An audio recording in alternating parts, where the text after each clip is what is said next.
Hello नमस्कार, कैसे हैं आप लोग। उम्मीद करता हूँ अच्छे होंगे। आज की अपन जो क्लास स्टार्ट करेंगे, कल की क्लास पढ़ी अपन ने, उसी के आगे से आज अपन क्लास को कंटिन्यू करते हैं। उम्मीद करता हूँ मेरे द्वारा पढ़ाए गए चैप्टर आपको पसंद आ रहे हैं। आपका रिस्पॉन्स देख के मुझे ऐसे लग रहा है कि आपकी जो पढ़ने की इच्छा है उसी के अनुकूल या उसी को ध्यान में रखते हुए जोश और उमंग के साथ हर क्लास को कंटिन्यू करते हैं अपन। तो अगर क्लास अच्छी लगती है क्लास को लाइक ज़रूर करते रहना, और डाउट जो आ रहे हैं आपके, उस डाउट को आप कमेंट बॉक्स में कमेंट करके बताना, ताकि अपन नेक्स्ट क्लास में उस डाउट को क्या कर सकें, क्लियर कर सकें। तो चलते हैं आज की क्लास की तरफ। आज की अपनी क्लास जो कल अपन ने जहाँ पे छोड़ा था, अनुच्छेदों की बात की थी, उसी के आगे से अपन स्टार्ट करते हैं। तो आज का अपना टॉपिक रहेगा राज्यों का पुनर्गठन। क्या रहेगा? राज्यों का पुनर्गठन। इससे अपन स्टार्ट करते हैं। कौन सा राज्य कब बना, भारत जब आज़ाद हुआ तब कितने राज्य थे, किस किस राज्य को किस किस कंडीशन पे जोड़ा गया, कितने केंद्र शासित प्रदेश पहले थे, कितने अब हैं। क्योंकि पहला भाग ही आपको पता है, कल मैंने क्लास में बताया कि पहला भाग क्या बोलता है, भारत राज्यों का क्या है, संघ है। तो भारत राज्यों का जब संघ है तो उस संघ में कौन कौन से राज्य हैं, पहले कितने थे, वर्तमान में कितने हैं, किसको कब जोड़ा गया, कौन सा संविधान में संशोधन हुआ, वो सारी बात आज अपन करेंगे राज्यों के पुनर्गठन में। तो चलते हैं। आपको पता है जब भारत आज़ाद हुआ 15 अगस्त 1947 को, जब पाकिस्तान अलग हो गया था, तो भारत में अलग अलग स्टेट में भाषा के आधार पर उनको अलग करने की मांग उठने लगी, आंदोलन होने लगे, धरना प्रदर्शन होने लगे, अनशन होने लगे। तो इन सब को देखते हुए संविधान सभा के अध्यक्ष ने, संविधान सभा के अध्यक्ष कौन थे, संविधान सभा के अध्यक्ष थे डॉक्टर राजेंद्र प्रसाद। कौन थे? डॉक्टर राजेंद्र प्रसाद। तो संविधान सभा के अध्यक्ष ने, डॉक्टर राजेंद्र प्रसाद ने क्या किया कि एक आयोग बनाया कि ये जो आवाज़ उठ रही है, ये जो मांग कर रहे हैं कि भाषा के आधार पर राज्य बनने चाहिए। उधर गुजरात में मराठी के लिए आवाज़ उठ रही थी, दक्षिण भारत में आवाज़ उठ रही थी, महाराष्ट्र में आवाज़ उठ रही थी, महाराष्ट्र में मराठी के लिए, और गुजरात में गुजराती भाषा के लिए जो आवाज़ मांग कर रहे थे अलग स्टेट की, हिंदी भाषा के लिए हरियाणा में मांग हो रही थी। तो इन सब को देखते हुए और संविधान सभा के अध्यक्ष राजेंद्र प्रसाद ने एक आयोग बनाया 27 नवंबर 1947 को। ध्यान से देखना, 27 नवंबर 1947 को एक आयोग बनाया, और वो आयोग कौन सा था? एस.के. धर आयोग।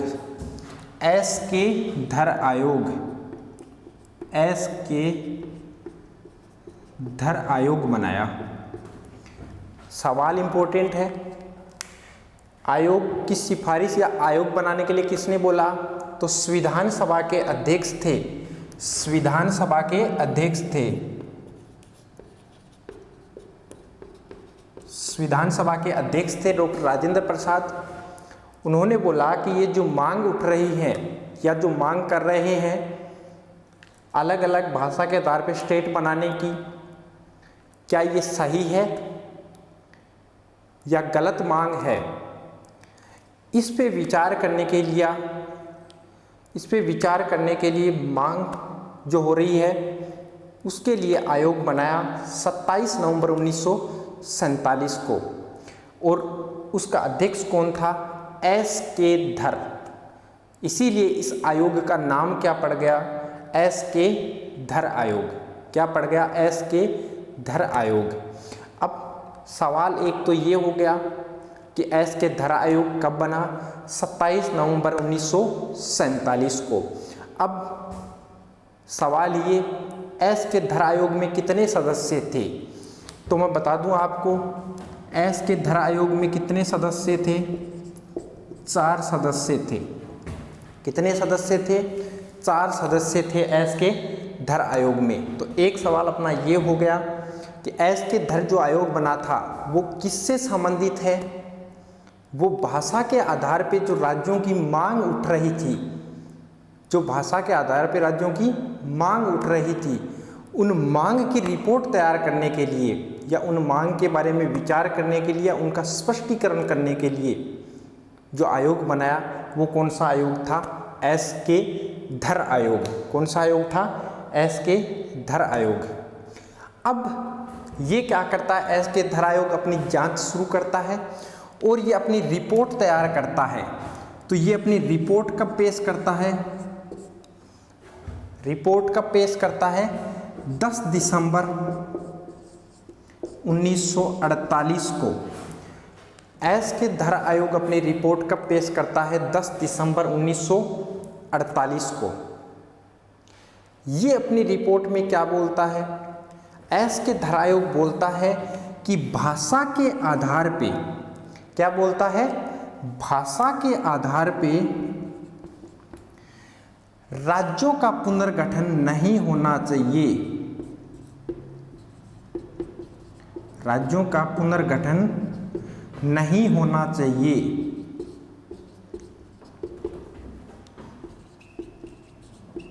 तो ये इंपॉर्टेंट पॉइंट कि एस के धर आयोग ने जो अपनी रिपोर्ट 10 दिसंबर 1948 को पेश की थी, उस रिपोर्ट में एस के धर आयोग ने क्या बोला, या उस रिपोर्ट में वो क्या प्रूफ लेके आए या क्या उन्होंने जांच की, तो उन्होंने जांच करके ये रिपोर्ट बनाई कि भाषा के आधार पे राज्यों का पुनर्गठन नहीं होना चाहिए। तो फिर किस आधार पे होना चाहिए, ये बात मैं आपको बताता हूँ। तो एस के धर आयोग बोलता है किस आधार पे होना चाहिए, प्रशासनिक आधार पे, या प्रशासनिक आधार पे होना चाहिए, या किस आधार पे होना चाहिए, विकास के आधार पर, या किस आधार पे, विकास के आधार पे। तो 2 पॉइंट अपने सामने निकल के आए कि एस के धर आयोग अपनी रिपोर्ट पेश करता है 10 दिसंबर 1948 को। वो अपनी रिपोर्ट में बोलता है कि भाषा के आधार पे किसी भी राज्य का पुनर्गठन नहीं होना चाहिए, अगर होता है तो वो क्या है, गलत है। पुनर्गठन हो लेकिन किस आधार पे हो, प्रशासनिक आधार पे, और विकास के आधार पे उनका क्या हो, राज्यों का पुनर्गठन हो। तो ये था साथियों क्या, एस के धर आयोग जो सबसे पहले बना। लेकिन इससे क्या हुआ, स्पष्टीकरण नहीं हो पाया। जो स्टेट मांग कर रहे थे उनके और सरकार के बीच जो तालमेल बनना चाहिए वो नहीं बन पाया। इसलिए एक और आयोग बनता है, एक दूसरा आयोग बनता है दिसंबर 1948 में। यह आपने नोट कर लिया होगा, साथ साथ में आप नोट्स बनाते रहना। मैंने पहले ही बताया आपको, एक भी सवाल चाहे किसी भी एग्जाम की आप प्रिपरेशन कर रहे हैं, अपन 0 से लेके और 100 तक जा रहे हैं, ध्यान देना, 0 से लेके 100 तक तैयारी कर रहे हैं अपन, एक भी सवाल आपको इधर उधर नहीं मिलेगा। एज इट इज बिल्कुल पूर्णतः कोशिश की जाएगी, पूर्णतः कोशिश की जाएगी 100% यहाँ देने की। तो आप साथ साथ में अपने नोट्स बनाते रहना, धीरे धीरे अपन क्या कर रहे हैं, अपनी प्रिपरेशन को और अच्छी तरीके से तैयार कर रहे हैं। ठीक है, आगे चलते हैं। तो दूसरा एक जो आयोग बनता है वो कौन सा बनता है, उसकी बात करते हैं अपन। तो वो जो आयोग बनता है वो दिसंबर 1948 में बनता है। आपने नाम सुना होगा जेवीपी आयोग। कौन सा आयोग, जेवीपी आयोग। दिसंबर 1948 में जेवीपी आयोग। सबसे पहले तो जेवीपी क्या है, आयोग। सबसे पहले तो, या जेवीपी समिति बोल सकते हो इसको। सबसे पहले मैं आपको बताऊं तो जेवीपी का अर्थ क्या है, ये जेवीपी नाम क्यों रखे गए हैं। इसमें 3 सदस्य थे। कितने सदस्य थे? 3 सदस्य थे। कौन कौन से थे? जेवीपी का जे का मतलब JL नेहरू, जवाहरलाल नेहरू। वी का मतलब क्या होगा? वल्लभ भाई पटेल। क्या होगा? वल्लभ भाई पटेल। और पी का मतलब क्या है? जे का मतलब अपने क्या दिखा? JL नेहरू। वी का मतलब वल्लभ भाई पटेल। और पी का मतलब क्या निकल के आएगा यहाँ पे? पट्टाभी सीतारमैया। क्या आएगा? पट्टाभी सीतारमैया। लिखते हैं JL Nehru, JL Nehru. V Vallabhbhai Patel, Vallabh भाई पटेल। और पी कौन है यहाँ? पट्टाभी सीतारमैया, पट्टाभी सीतारमैया। तो क्या हो चुके हैं दोस्तों यहाँ पे? जवाहरलाल नेहरू, वल्लभ भाई पटेल और पट्टाभी सीतारमैया, ये 3 व्यक्ति थे इसमें। इसीलिए इसका नाम क्या पड़ गया, इस आयोग का या इस समिति का नाम क्या पड़ा? जेवीपी समिति। क्या पड़ा? जेवीपी समिति। समझ में आई बात? दिसंबर 1948 में एक समिति बनी या आयोग बना, उसका क्या नाम था? जेवीपी समिति। जे का मतलब जवाहरलाल नेहरू, वी का मतलब वल्लभ भाई पटेल और पी का मतलब पट्टाभी सीतारमैया, पट्टाभी सीतारमैया। ये अपनी रिपोर्ट सौंपती है, फिर ये जांच करती है, तो ये भी अपनी रिपोर्ट तैयार करती है। तो ये अपनी रिपोर्ट कब सौंपती है? 1 नवंबर 1949 को। ये अपनी रिपोर्ट कब सौंपती है? 1 अप्रैल। ये अपनी रिपोर्ट कब सौंपती है? 1 अप्रैल 1949 को। ये भी क्या करती है? भाषा के आधार पे जो राज्य अपनी मांग उठा रहे हैं उसका क्या करती है? विरोध करती है। क्या करती है? विरोध करती है। ये समिति भी या ये आयोग भी क्या करता है? विरोध करता है। ध्यान से देखना, आयोग बना कब? दिसंबर 1948 में। जेवीपी आयोग था, जवाहरलाल नेहरू, वल्लभ भाई पटेल और पट्टाभी सीतारमैया, ये 3 उसके सदस्य थे। इन्होंने अपनी जांच शुरू की, जांच कंप्लीट करके एक रिपोर्ट तैयार की और उस रिपोर्ट को वो पेश करते हैं 1 अप्रैल 1949 को। तो ये उस रिपोर्ट में क्या बोलते हैं कि भाषा के आधार पे किसी भी राज्य का पुनर्गठन नहीं होना चाहिए। भाषा के आधार पे किसी भी राज्य का पुनर्गठन नहीं होना चाहिए। तो ये भी कहीं ना कहीं क्या कर रही थी? विरोध कर रही थी। अब एक अलग कहानी स्टार्ट होती है। अब एक इनकी अलग कहानी स्टार्ट होती है जब आयोग और समिति सभी इस बात का विरोध कर रहे हैं। तो दक्षिण भारत में क्या होता है कि जो मांग करने वाले लोग हैं वो आक्रोश हो जाते हैं और वो अनशन स्टार्ट कर देते हैं। ध्यान देना, अनशन स्टार्ट कर देते हैं। आमरण अनशन होता है, जब तक नहीं मरेंगे या तब तक अनशन करेंगे, या तो हमारी मांगे पूरी कर दी जाए या हम अनशन पर बैठे रहेंगे जब तक नहीं मरेंगे। तो आमरण अनशन शुरू कर देते हैं। ये अनशन शुरू करते हैं और अनशन आंध्र प्रदेश की लोग, जो अनशन आंध्र प्रदेश के लोग कर रहे थे, उनमें एक व्यक्ति था। जब आंध्र प्रदेश के लोग अनशन कर रहे थे तो वो व्यक्ति कौन था? आपने नाम सुना होगा, potty Shri Ramulu. Potty Shri Ramulu, important नाम है ये नाम इंपॉर्टेंट है। पोट्टी श्री रामुलु आंध्र प्रदेश का एक व्यक्ति था जो भाषाई आधार पे मानते हैं कांग्रेसी, कोई कांग्रेस का नेता माना जाता है कि कांग्रेस का नेता था। और ये क्या कर रहा था उस टाइम? मांग कर रहा था कि आंध्र प्रदेश को भाषाई आधार पे अलग राज्य बनाया जाए। तो ये 56 दिन तक इसने आमरण अनशन किया और 56 दिन के बाद में इसकी क्या हो जाती है, मृत्यु हो जाती है। कब? 15 दिसंबर 1952 को इसकी क्या हो जाती है, मृत्यु हो जाती है। क्या हो जाती है? मृत्यु हो जाती है। ध्यान से देखना, दक्षिण भारत में या आंध्र प्रदेश में अपन अगर बोले तो आंध्र प्रदेश में भाषाई आधार पर राज्य का पुनर्गठन करने के लिए एक अनशन चल रहा था, आमरण। उसमें एक व्यक्ति था पोटी श्री रामल्लू। उसने 56 दिन तक, कितने दिन तक? 56 दिन तक आमरण अनशन किया और 56 दिन के बाद उसके क्या हो गई, मृत्यु हो गई। कब? 15 दिसंबर 1952 को।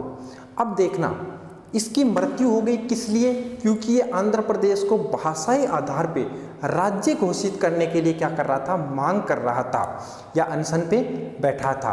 अब इसकी मृत्यु हो गई तो अब इसकी शहादत को कमजोर ना पड़ देख के और लोग और अधिक क्या हो गए, आक्रोश हो गए। क्या हो गए? आक्रोश हो गए। तो सरकार को ऐसा लगा, क्या? सरकार को ऐसा लगा कि अब लोगों को कंट्रोल में करना मुश्किल हो रहा है, तो आंध्र प्रदेश को क्या बनाते हैं, सबसे पहले भाषाई आधार पर राज्य घोषित करते हैं। ध्यान देना अब इस बात का। स्टार्ट होता है आंध्र प्रदेश का, यहाँ से आमरण अनशन चल रहा था। 56 दिन के बाद पोटी श्री रामल्लू की क्या हो जाती है, मृत्यु हो जाती है। कब? 15 दिसंबर 1952 को। फिर आंध्र प्रदेश को क्या बनाते हैं, वो भाषाई आधार पे पहला राज्य बनाते हैं 1 अक्टूबर 1953 को। कब बनाते हैं? 1 अक्टूबर 1953 को। तो 1 अक्टूबर 1953 को आंध्र प्रदेश भाषाई आधार पर राज्य बनने वाला कौन सा बन चुका है, पहला। भाषाई आधार पे बनने वाला राज्य कौन सा है, ये पहला राज्य बन चुका है। कौन? आंध्र प्रदेश। तो ये बात ध्यान रखना, भाषाई आधार पे पहला राज्य कौन सा बना, ये इंपॉर्टेंट है। ये सवाल एग्जाम में पूछा भी जा चुका है कि 1 अक्टूबर 1953 को आंध्र प्रदेश को क्या बना दिया गया था, अलग स्टेट बना दिया गया। किस आधार पे? भाषाई आधार पे, भाषा के आधार पे। अब सबसे इंपॉर्टेंट बात कि आंध्र प्रदेश अलग हो गया तो क्या अकेले आंध्र प्रदेश में ही मांगे हो रही थी क्या? आंध्र प्रदेश अलग हो गया इसका मतलब आंध्र प्रदेश में ही मांगे हो रही थी क्या? क्या आंध्र प्रदेश स्टेट बन गया तो? आंध्र प्रदेश में मांगे नहीं, मांगे और भी जगह हो रही थी। मैंने पहले बताया गुजरात, महाराष्ट्र, हरियाणा, और भी जगह मांगे हो रही थी। तो वो लोग क्या सोचते हैं कि वहाँ पे अगर आंध्र प्रदेश को भाषाई आधार पे राज्य बना दिया है तो अब हम भी क्या करते हैं, आवाज़ को थोड़ा और तेज करते हैं और हो सकता है हमें भी अलग स्टेट बना दिया जाए। तो वो भी अपनी आवाज़ को तेज करते हैं और धरना प्रदर्शन, आंदोलन वगैरह, अनशन वगैरह वो भी स्टार्ट कर देते हैं। तो इस कंडीशन को देखते हुए क्या करते हैं कि एक विचार करने के लिए इस कंडीशन पे और एक राज्य पुनर्गठन अधिनियम 1953 बनाया गया। क्या बनाया गया? राज्य पुनर्गठन अधिनियम 1953 बनाया गया। राज्य पुनर्गठन अधिनियम 1953 में बनाया गया कि इस बात पे विचार करेंगे कि क्या ये जो किया है आंध्र प्रदेश वाला ऐसा और भी स्टेट में हो सकता है या नहीं। ये बनाया गया। इसमें पूछता है जब राज्य पुनर्गठन अधिनियम 1953 बना तो इसमें कितने सदस्य थे, कितने सदस्य थे? इसको बोल सकते हैं राज्य पुनर्गठन अधिनियम या राज्य पुनर्गठन आयोग, इसको बोलते हैं। मोस्टली इसको बोलते हैं राज्य पुनर्गठन आयोग। तो क्या बनाया गया? एक राज्य पुनर्गठन आयोग, राज्य पुनर्गठन आयोग बनाया गया सन 1953 में। किस बात पे? कि आंध्र प्रदेश में क्या हो चुका है, भाषाई आधार पे अलग स्टेट बन चुका है।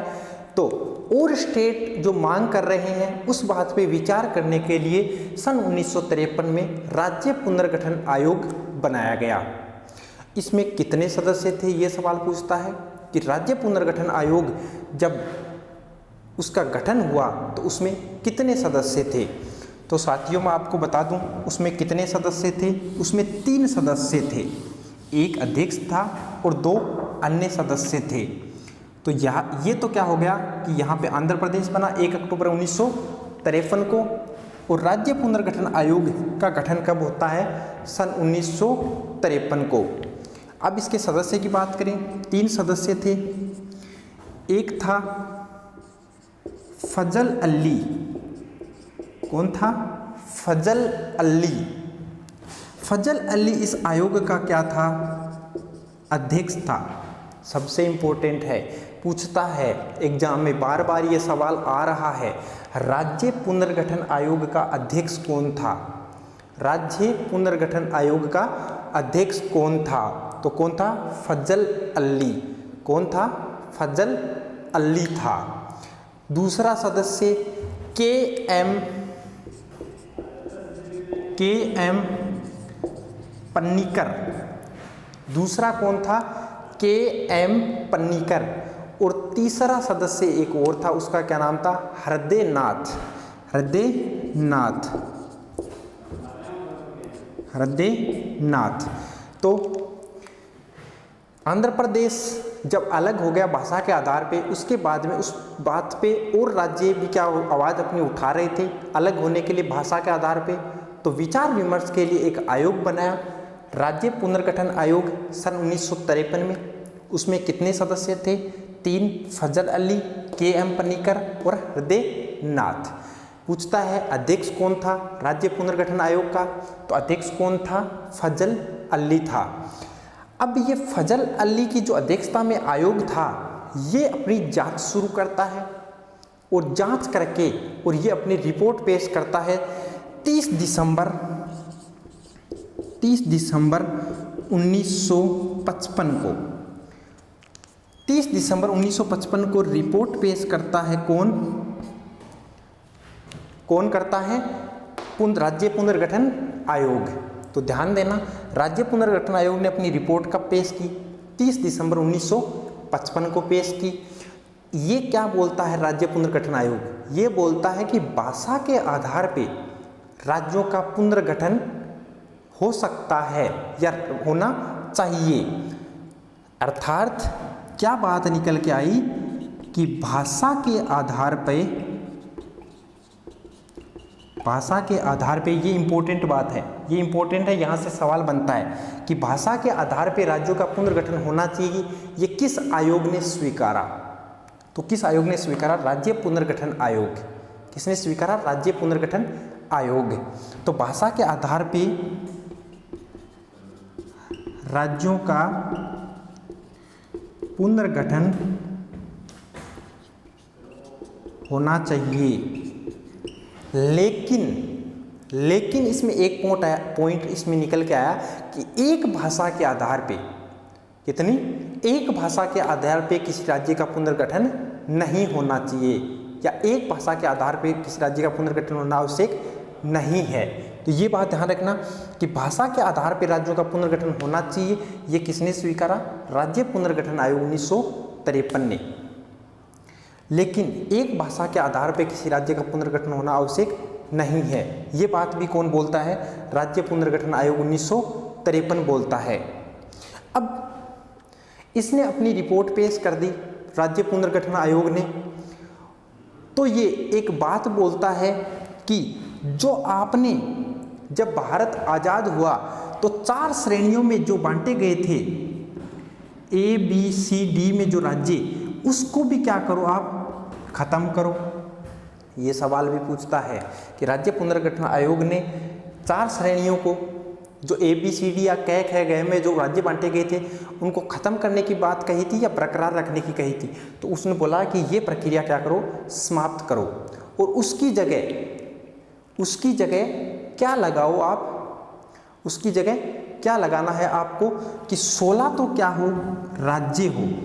क्या लगाना है, 16 तो राज्य हो इनको खत्म करके और उनकी जगह क्या 16 तो राज्य और 3 केंद्र शासित प्रदेश की बात कही। 16 राज्य और 3 केंद्र शासित प्रदेश की बात कही। ध्यान देना, इस बात पे सवाल पूछता है कि राज्य पुनर्गठन आयोग ने ABCD या कै खै गै घै को समाप्त करके कितने राज्य और केंद्र शासित प्रदेश बनाने की सिफारिश की? तो कितने बनाने की सिफारिश की? 16 राज्य और 3 केंद्र शासित प्रदेश। 16 राज्य और 3 केंद्र शासित प्रदेश बनाने की सिफारिश की। तो ये चीज़ भी आप क्या रखना, ध्यान रखना। इस आयोग के आधार पे ही, ध्यान देना, इस आयोग के आधार पे आगे क्या किया गया कि 7वां संविधान संशोधन हुआ। हमारे संविधान में 7वां संशोधन होता है, ये इंपॉर्टेंट है, सबसे इंपॉर्टेंट यही है, ध्यान देना। राज्य पुनर्गठन आयोग 1953 में बना, 3 सदस्य थे, अध्यक्ष था फजल अली, अन्य सदस्य थे KM पनीकर और हृदयनाथ। इसने अपनी रिपोर्ट बना के 30 दिसंबर 1955 को पेश की। उसमें इसने क्या बताया कि भाषा के आधार पर राज्यों का पुनर्गठन हो सकता है या होना चाहिए, लेकिन किसी एक भाषा के आधार पर होना आवश्यक नहीं है। ABCD या कै खै गै में जो पहले राज्य बांटे गए थे उस बात को समाप्त किया जाए और उसकी जगह सभी राज्यों को एक साथ मिला के 16 राज्य और 3 केंद्र शासित प्रदेश बनाए जाएं। आपको पूछता है कि राज्य पुनर्गठन आयोग अधिनियम जो बना था, आयोग बना था, वो पारित कब हुआ या लागू कब हुआ? तो ये लागू कब होता है? सन 1956 में। लागू कब होता है? सन 1956 में। तभी इसको क्या बोलते हैं? राज्य पुनर्गठन अधिनियम 1956 बोलते हैं। ध्यान देना, क्या बोलते हैं? ये लागू कब होता है? सन 1956 में। यहाँ पे बनाया गया, इसने रिपोर्ट सब तैयार की, लेकिन ये पारित कब होता है या लागू कब होता है? राज्य पुनर्गठन आयोग 1956 में। इसीलिए इसको क्या बोलते हैं? राज्य पुनर्गठन आयोग 1956। अब इस आयोग के आधार पे ही संविधान में संशोधन होता है, 7वां संविधान संशोधन 1956। इस आयोग के आधार पे ही 7वां संविधान संशोधन 1956 होता है। इसने तो यहाँ क्या किया? इसने तो यहाँ सिफारिश की कि ऐसा होना चाहिए, लेकिन होता क्या है कि 7वें संविधान संशोधन 1956 के आधार पे क्या किया गया कि भारत में जो राज्य बनाए गए थे ABCD कैटेगरी के या कै खै गै तक की श्रेणी के, उनको तो क्या कर दिया? समाप्त कर दिया और उनकी जगह क्या बनाए गए? 14 राज्य बनाए गए और 6 क्या बनाए गए? केंद्र शासित प्रदेश बनाए गए। केंद्र शासित प्रदेश बनाए गए। तो ध्यान देना इस बात पे कि जो सिफारिश की थी राज्य पुनर्गठन आयोग ने, उस बात को तो नहीं माना, लेकिन 7वां संविधान संशोधन 1956 में क्या किया गया? इसी के आधार पे 14 राज्य और 6 केंद्र शासित प्रदेश बनाए गए और उस कै खै गै घै जो श्रेणी में राज्य थे, उस श्रेणियों को खत्म किया गया और सभी को एक साथ काउंट करके और कितने बनाए गए? 14 राज्य और 6 केंद्र शासित प्रदेश, ये सब बनाए गए। अब धीरे धीरे क्या होता है?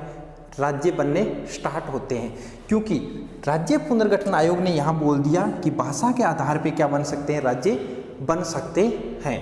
तो अब कुछ राज्य भाषा के आधार पे बनेंगे, कुछ प्रशासनिक आधार पे बनेंगे, तो उन सब की अपन क्या करते हैं? बात करते हैं। लेकिन जब आपके पास सवाल आता है कि 7वें संविधान संशोधन किससे संबंधित है, तो किससे संबंधित है? राज्यों से संबंधित है, या राज्यों को वो क्या करता है? कै खै गै श्रेणियों को समाप्त करके वो निश्चित स्टेट बनाता है, 14 राज्य और 6 केंद्र शासित प्रदेश। तो ये चीज़ ध्यान रखना। या राज्य पुनर्गठन आयोग से बोल सकते हो आप कि 7वां संविधान संशोधन किससे संबंधित है? राज्यों के पुनर्गठन से संबंधित है। अब बात करते हैं 14, तो उस टाइम थे 1956 में, लेकिन आज कितने राज्य हैं? कौन कौन सा राज्य कब बना और किस से अलग होके बना, वो सारी बात करते हैं अपन अब। तो सबसे पहले 15 नंबर पे कौन सा राज्य आता है, 16 नंबर पे कौन सा राज्य आएगा, ये सारी बात करेंगे अब अपन। तो ध्यान से पढ़ना, साथ साथ में मैंने बोला नोट्स बनाते रहो ताकि कोई भी प्रॉब्लम ना आए आपको, और घर पे भी आप आराम से फिर क्लास के बाद में भी आप वापस आराम से रिवीजन कर सको। तो सबसे पहले जो राज्य बनता है 14 और 6, तो मैंने बता दिया आपको कि 14 एवं कितने थे?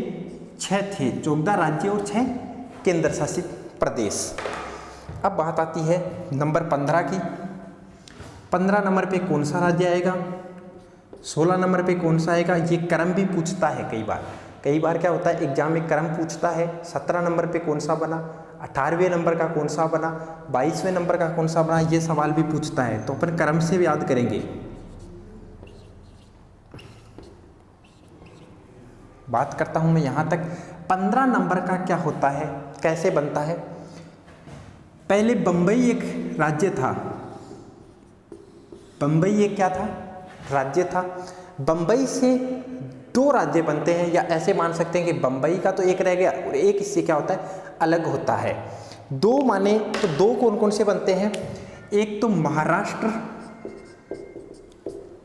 MH और एक GJ गुजरात। मराठी भाषा के आधार पे तो कौन सा राज्य बनता है, महाराष्ट्र। कौन सा बनता है, महाराष्ट्र। और गुजराती भाषा के आधार पे कौन सा बनता है, गुजरात। कौन सा बनता है, तो गुजरात। तो महाराष्ट्र की तो अपन को पता है वर्तमान में राजधानी कौन सी है, मुंबई। कौन सी है, मुंबई।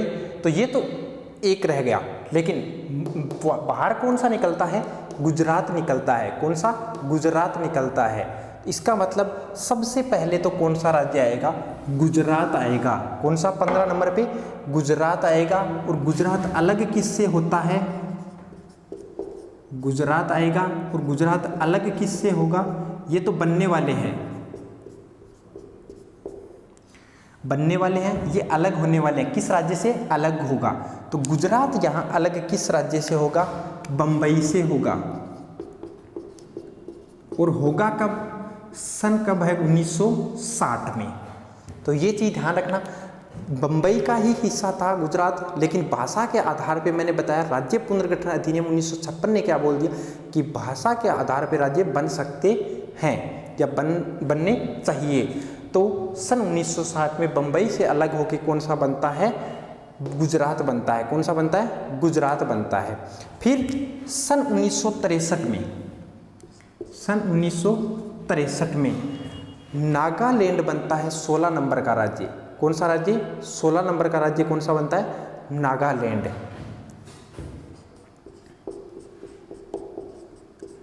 नागालैंड बनता है।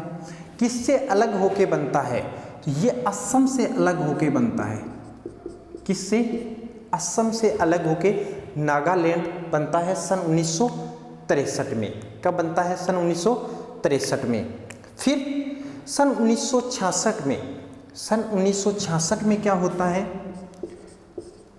कि पंजाब से 2 राज्य अलग निकलते हैं।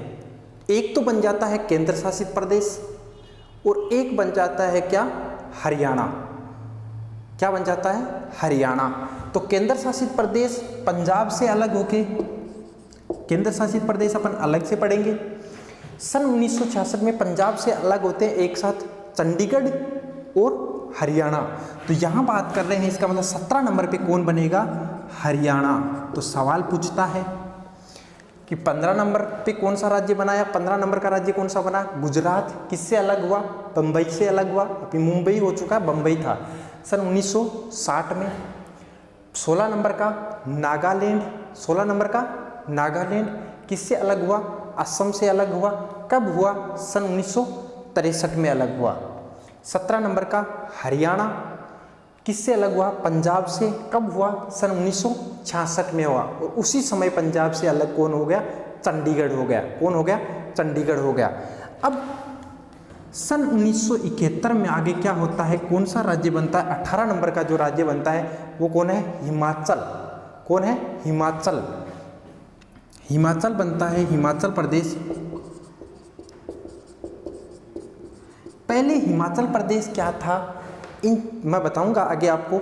इन 6 केंद्र शासित प्रदेशों में 3 केंद्र शासित प्रदेश जो थे पहले, अभी वो क्या बन चुके हैं, राज्य बन चुके हैं। या यहाँ पे उनको क्या बना दिया, राज्य बना दिया। कौन कौन से थे उनकी बात भी करूंगा। हिमाचल प्रदेश था उसमें, मणिपुर था उसमें, और त्रिपुरा था। मणिपुर, त्रिपुरा और एक HP हिमाचल प्रदेश। तो ये चीज ध्यान रखना, हिमाचल प्रदेश पहले केंद्र शासित प्रदेश था, फिर सन 1971 में इसको क्या बना दिया गया, यहाँ पे राज्य बना दिया गया। कि पहले क्या था, ये अलग नहीं हुआ, केंद्र शासित प्रदेश था। यहाँ पे मैं लिख रहा हूँ केंद्र शासित सॉरी दोस्तों। 19 नंबर पे कौन बनता है, मणिपुर। मणिपुर और जो त्रिपुरा है वो एक साथ बनते हैं सन 1972 में। पहले बनता है मणिपुर, मणिपुर, और फिर 20 नंबर पे कौन सा आता है, त्रिपुरा। मणिपुर 19 नंबर का है और त्रिपुरा 20 नंबर का है। ये एक साथ वही बात, ये भी केंद्र शासित प्रदेश थे। मैंने बताया मणिपुर, त्रिपुरा और हिमाचल प्रदेश पहले क्या थे, ये जो 6 केंद्र शासित प्रदेश हैं उनमें थे। फिर इनको क्या बना दिया गया, भारत के पूर्ण राज्य का दर्जा दे दिया गया। ये बनते हैं एक साथ दोनों सन 1972, सन 1972। नंबर 21 पे दोस्त कौन आएगा, मेघालय। नंबर 21 पे कौन आएगा, मेघालय आएगा। मेघालय किससे अलग होता है, मेघालय अलग होता है असम से। किससे, असम से। कब होता है, सन 1975 में। कब होता है, सन 1972 में। मेघालय कब बनता है असम से अलग होके, 21 नंबर का राज्य सन 1972 में। तो 21 नंबर तक। अब 22 नंबर का मैंने पीछे भी आपको बताया था, पीछे की क्लास में अपन ने बात की थी। 22 नंबर का राज्य सिक्किम। कौन सा है, सिक्किम।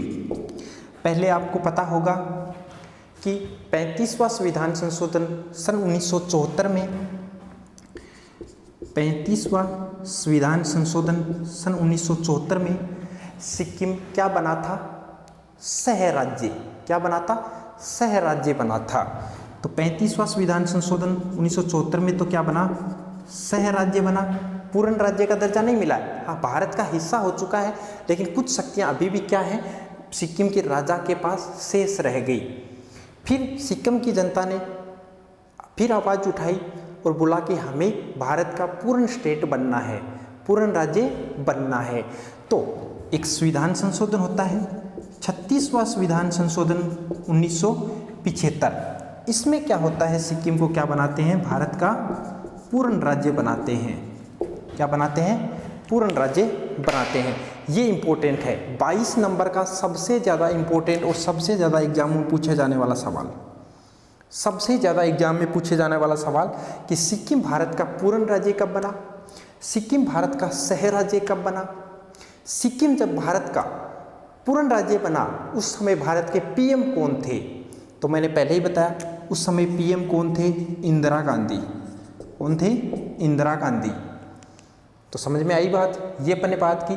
15 नंबर पे तो कोई भी सवाल पूछ सकता है, किस सन में और किस से अलग होके, किस सन में और किस से अलग हो गए। ये सवाल बहुत बार एग्जाम में पूछा जा चुका है। गुजरात कब बना, कितने नंबर का बना, किस सन में बना। तो ये सवाल बार बार ये सवाल एग्जाम में पूछे जाते हैं। अब आगे जो नंबर 23 की बात करते हैं, 24 की, ऐसी कंटिन्यू आगे बात करें। लिख लिया होगा आपने, चलें आगे, साथ साथ में नोट करते रहो। सवाल यहीं से बनेगा। मैंने पहले ही बताया 0 से लेके 100 तक, मतलब लो लेवल से लेके हाई लेवल तक बात करेंगे। एक भी सवाल जो है आपको यहाँ से अलग नहीं मिलेगा, यहाँ से अलग नहीं मिलेगा। यहाँ से एज इट इज मैं आपको जब एग्ज़ाम होगी तब अपन रूबरू होंगे, तब मैं आपको बताऊँगा कि मैंने ये बताया था, इस क्लास में बताया, और ये सवाल देखो यहाँ से मिल रहा है। सारी अपन बात करेंगे। तो आप नोट्स बनाते रहो, साथ साथ में अपने साथियों के साथ भी वीडियो को शेयर करना ताकि उनको भी पता चले। अब नंबर 22 के बाद में 23 से स्टार्ट करते हैं अपन। तो नंबर 23 पे कौन सा राज्य आएगा, 23, 24, 25, 26, 27, 28 और 29। एक बार अपन 29 की बात करते हैं। पता है वर्तमान में 28 है, उसकी बात भी अपन करेंगे। तो 22 तक क्या आ गया, सिक्किम आ गया। 23 में कौन सा राज्य आएगा, नंबर 23। नंबर 23 पे आएगा मिजोरम। कौन सा राज्य आएगा, मिजोरम। अब ये मिजोरम जो है वो मिजोरम कब बनता है और मिजोरम अलग किससे होता है, मिजोरम कब बनता है और मिजोरम अलग किससे होता है। मिजोरम असम से बनता है और कब बनता है? सन 1987 में बनता है। कब बनता है? सन 1987 में बनता है। फिर नंबर 24 पे कौन आएगा? अरुणाचल प्रदेश।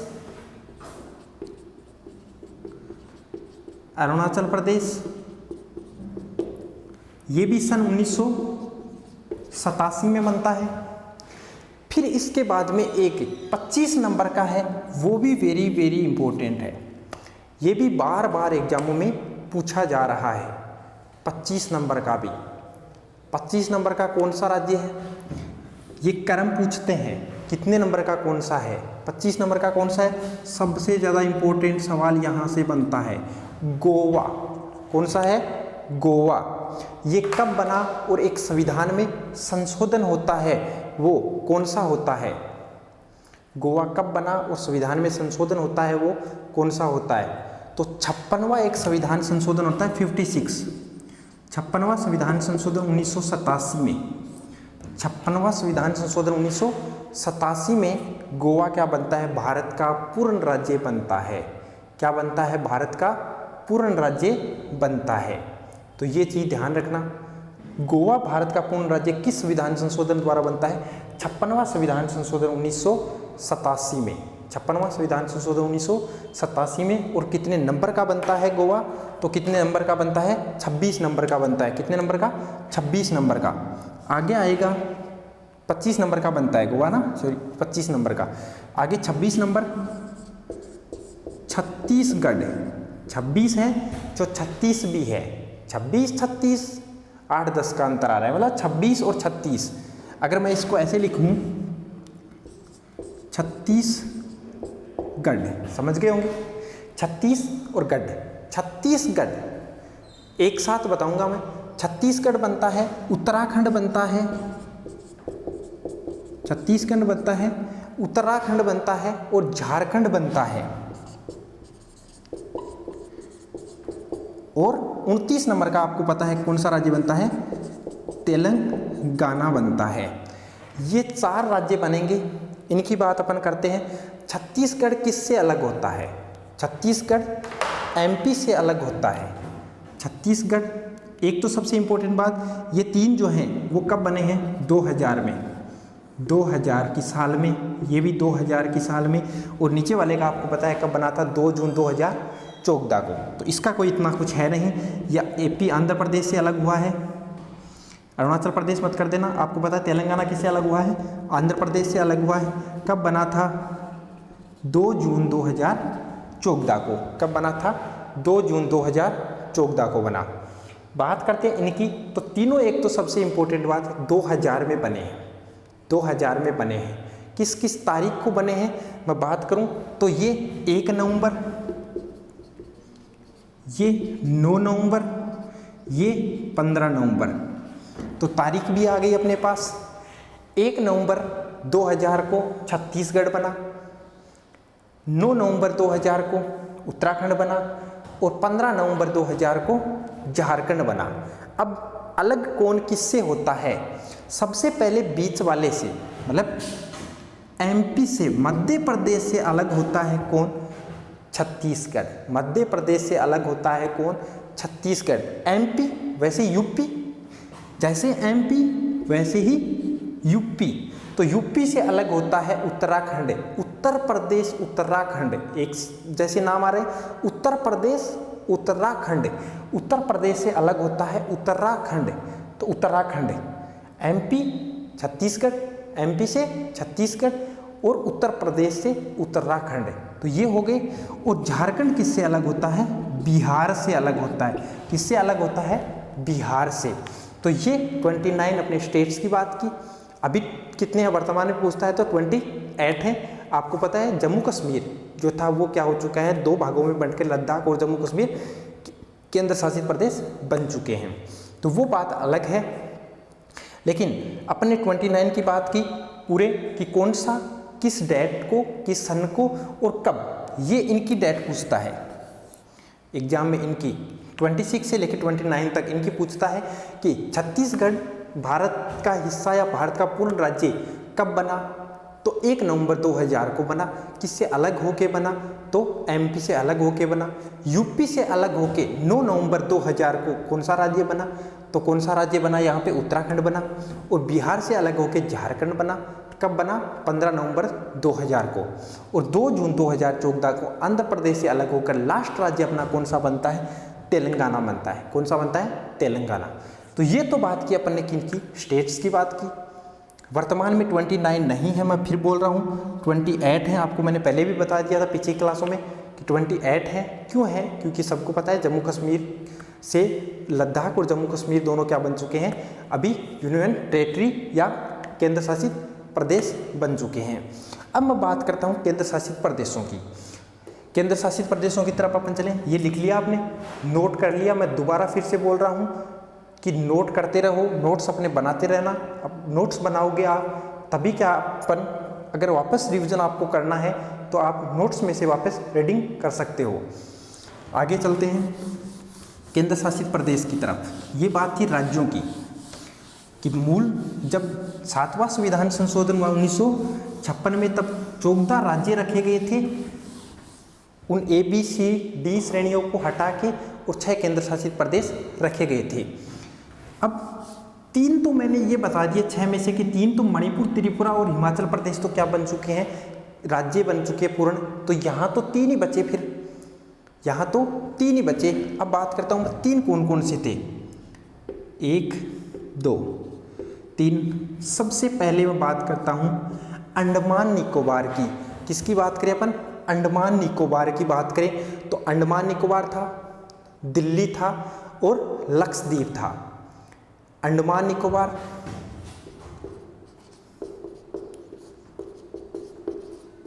अंडमान निकोबार, दिल्ली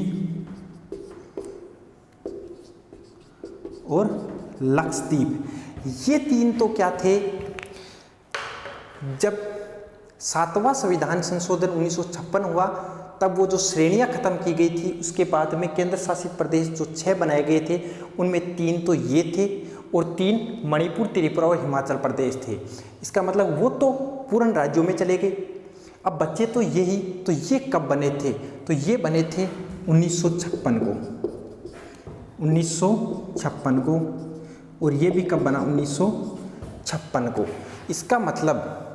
इसका मतलब जो अन्य जो आएंगे वो कब आएंगे? बाद में जुड़ के आएंगे। कब आएंगे? बाद में जुड़ के आएंगे। तो सबसे पहले कौन जुड़ता है? दादर नागर हवेली। दादर नागर हवेली, दादर नागर हवेली संविधान में संशोधन करके जोड़ा जाता है 10वां संविधान संशोधन 1961 में। तो 10वां संविधान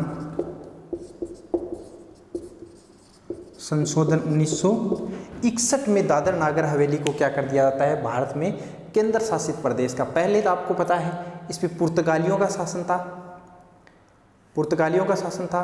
फिर भारत में ये क्या बना दिया गया? केंद्र शासित प्रदेश 10वां संविधान संशोधन 1961 में। फिर कौन सा आता है? दमन-दीव, दमन-दीव। ये 12वां संविधान संशोधन 1962 में केंद्र शासित प्रदेश बनाया जाता है। 12वां संविधान संशोधन 1962 में, 12वां संविधान संशोधन 1962 में इसको क्या बनाया जाता है? केंद्र शासित प्रदेश बनाया जाता है। फिर पांडुचेरी को नंबर 6, पुडुचेरी को 14वां संविधान संशोधन, 14वां संविधान संशोधन 1962 में क्या बनाया जाता है? भारत में केंद्र शासित प्रदेश का दर्जा दिया जाता है। पहले मैंने बताया। अब नंबर 7 पे कौन आएगा? नंबर 7 में कौन आएगा? मैंने बताया कि सन 1966 में पंजाब से, सन 1966 में पंजाब से चंडीगढ़ और हरियाणा अलग हो गए थे।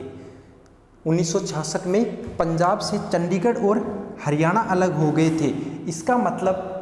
इसका मतलब हरियाणा तो पूर्ण राज्य बन गया और चंडीगढ़ क्या बन गया था, यहाँ पे केंद्र शासित प्रदेश बन चुका था। तो 7 नंबर पे कौन आएगा, चंडीगढ़।